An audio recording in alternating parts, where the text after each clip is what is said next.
Sepakat semua ahli sunnah wal jamaah, tidak ada khilaf di antara mereka tentang wajibnya bakti dengan orang tua, walaupun orang tuanya itu dasarnya tidak berbuat baik dengan si anak. Karena tidak ada perbuatan buruk dibalas dengan perbuatan buruk, karena semua perbuatan buruk akan dibalas oleh Allah Subhanahu wa taala dengan ancaman, dengan hukuman. Jadi jangan sampai karena orang tua kita dulu tidak ngurus, ibu kita membuang kita misalnya, atau ayah kita tidak memberikan nafkah, meninggalkan begitu saja, maka pada saat si anak ini misal dibesarkan oleh seseorang, kemudian dia bertemu dengan orang tuanya setelah itu, tetap saja walaupun dibuang dari kecil, dia tidak gugur darinya hukum bakti. Walaupun orang tuanya itu jahat, walaupun dia temui orang tuanya itu pemabuk, ibunya pezina, tetap saja dia harus berbakti. Jadi tidak gugur hukum bakti. Apalagi kalau dasarnya orang tuanya mengurusi dari kecil, ini lebih luar biasa lagi. Ini lebih luar biasa lagi. Seseorang datang kepada Hasan Basri rahimahullah lalu berkata, saya memiliki seorang ayah. Ayah saya sudah sangat tua, terbaring di ranjang, stroke, satu badan semua nggak bisa bergerak. Sampai akhirnya, buang air besar, buang air kecil di atas ranjangnya, dan saya menampung dengan kedua telapak tangan saya kencingnya, buang air besarnya. Kemudian saya mencuci tangan saya tanpa merasa jijik sedikit pun. Saya sudah melakukan itu selama 10 tahun. Pertanyaannya, apakah saya sudah membalas jasa ayah saya? Maka jawaban Hasan rahimahullah, belum sama sekali. Sama sekali belum. Lalu kata orang itu, saya bersihkan kotoran ayah saya, tidak merasa jijik setiap hari selama 10 tahun. Lalu anda bilang saya belum membalas kebaikan ayah saya? Kata Hasan Basri, belum. Karena dulu waktu kamu masih kecil, kalau ayahmu membersihkan kotoranmu, dia berharap dan terus berdoa kepada Allah agar kamu menjadi tokoh masyarakat, menjadi orang yang sukses. Kalau kamu sekarang melakukannya, kamu hanya melakukannya karena merasa itu adalah sebuah perintah, dan akhirnya kamu berharap kapan dia meninggal dan berhenti tugasmu itu. Berbeda niat antara orang tua dengan anak. Orang tua memiliki rasa sayang yang luar biasa kepada anaknya, dan tidak bisa dibandingkan dengan sayang anak kepada orang tuanya. Orang tua kalau marah dengan anaknya, marahnya karena sayang. Tapi kalau anak marah dengan orang tua, bisa saja karena haknya atau karena keinginannya belum dipenuhi, bukan justru karena orang tuanya salah. Seperti itulah kurang lebih. Dan berapa banyak kasus-kasus orang yang menjadikan orang tuanya sebagai pintu surga. Ingat teman-teman sekalian, seorang ulama salaf pernah berkata waktu ayahnya meninggal, ibunya meninggal dunia, maka dia menangis. Seorang alim ulama, lalu ditanya, kenapa anda menangis? Bukankah orang itu tidak boleh nangis terisak-isak seperti ini pada saat ada orang yang meninggal? Dia bilang, saya bukan menangis karena orang tua saya ini, ya, karena diahnya secara pribadi, bukan karena diahnya. Karena selama dia hidup saya berbakti alhamdulillah. Tapi saya menangis karena dengan matinya ibu saya berarti setengah pintu surga sudah tertutup buat saya. Tinggal ayah saya satu ini, dan ini saya harus jaga, dan ini setengah pintunya.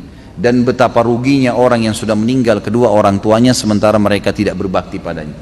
Teman-teman renungi, berapa banyak orang di antara anda yang orang tuanya masih hidup alhamdulillah, cuma kebetulan beda kampung, beda kota, tinggal telepon, tinggal kirimin hadiah, pakaian, makanan, tidak ada susahnya. Tapi subhanallah kita tidak lakukan. Kita lakukan kepada teman-teman kita, malah kita lakukan kepada orang-orang yang kita senangi, yang mungkin tetangga, mungkin sahabat dekat, mungkin orang-orang ini hanya sekedar memberikan peluang-peluang kecil dari urusan dunia, dan kita lupakan kepada orang tua kita. Ini satu hal yang luar biasa yang harus kita perbaiki. Seorang anak muda di Jeddah sempat tervonis di pengadilan, akan divonis di pengadilan karena banyak indikasi, bukti-bukti kalau dia berbuat salah, padahal dia terzalimi. Maka dia menelpon kepada seorang syekh yang saya kebetulan dengar ceramahnya, disampaikan tentang kisah ini. Dia bilang, saya pun telepon syekh, dan saya berkata, syekh, saya 1 jam lagi ini akan divonis di penjara 10 tahun. Ini luar biasa, dan saya tidak punya bukti. Saya harus lakukan apa nih? Kata syekhnya, kamu masih punya orang tua yang hidup gak? Dia bilang, masih ada ibu saya. Kalau ayah saya sudah meninggal. Dia bilang, sekarang kamu mumpung masih ada waktu 1 jam, keluar dari pengadilan itu, dikasih kesempatan keluar, kemudian cari rumah makan yang terbaik yang kamu lewatin, belikan makanan yang terbaik, bawa ke rumah ibumu dan ajak makan siang ibumu. Kata anak muda itu, syekh, saya sedang akan divonis di penjara, mana ada waktu saya duduk makan dengan ibu saya. Dia bilang, coba lakukan. niatkan murni, tulus karena ingin bakti dengan orang tua.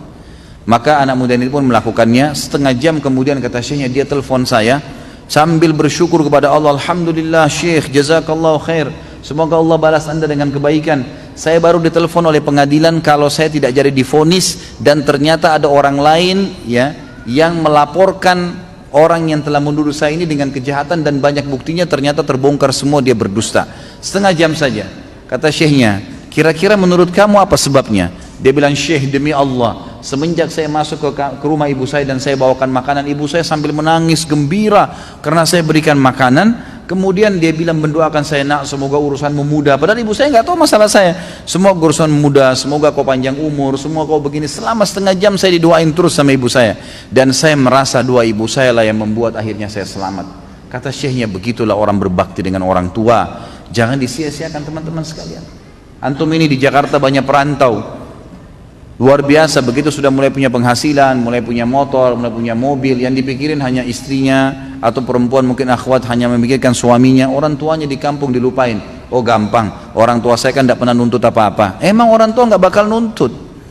Orang tua yang baik itu tidak akan pernah mau nuntut, walaupun mungkin mereka nggak punya makanan di kampung sana, mereka nggak bakal telepon anaknya, nggak mau susahin.